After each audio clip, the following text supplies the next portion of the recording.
If you have locks and you want to switch it up, stay tuned. We're about to create some magic, okay? Watch me do some magic. Watch this magic. So to get started, I'm gonna use a little bit of Gorilla Snot glue. I mean gel, not glue.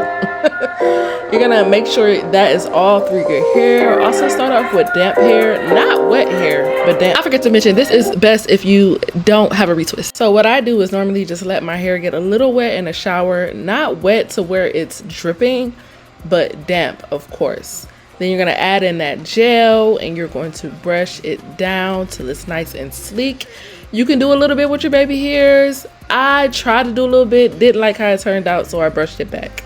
So after you do that, go ahead and put your scarf on. Let it sit for at least 30 minutes. I was in a rush, didn't have 30 minutes. If you could do it at nighttime, I would definitely recommend you do it at night. Once that's slicked down, you're going to put your hair in a ponytail and then you're gonna put it under a stocking cap like this.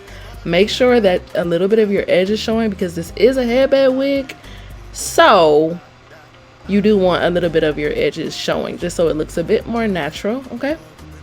So once that's all tucked in, you're gonna move on to the next step. You also wanna make sure that the cap is going from ear to ear, as you can see right here.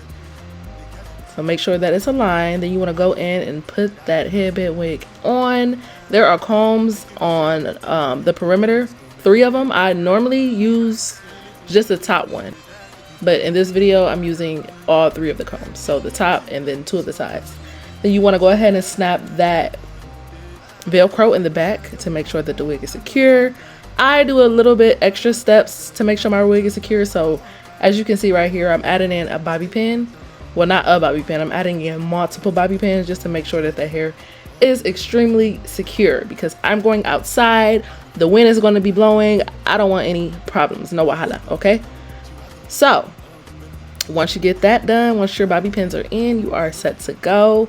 You can go ahead and add any more accessories if you like on top of this. Some people wear it just like this, but me, I go ahead and add in a headband. Yeah, as you can see right here, just to add a little bit more to it. The cool thing about this is you can change the headband out every freaking day if you wanted to. You can even switch the parting a little bit. If you want to wear it to one side, you could do that. If not, but anyways, thank you for watching. I hope you enjoyed this quick tutorial. If you enjoyed this tutorial and you want a headband wig like mine or similar, let me know and I will drop the link for y'all in the comments or in the descriptions. But let me know in the comments what y'all think. All right, bye.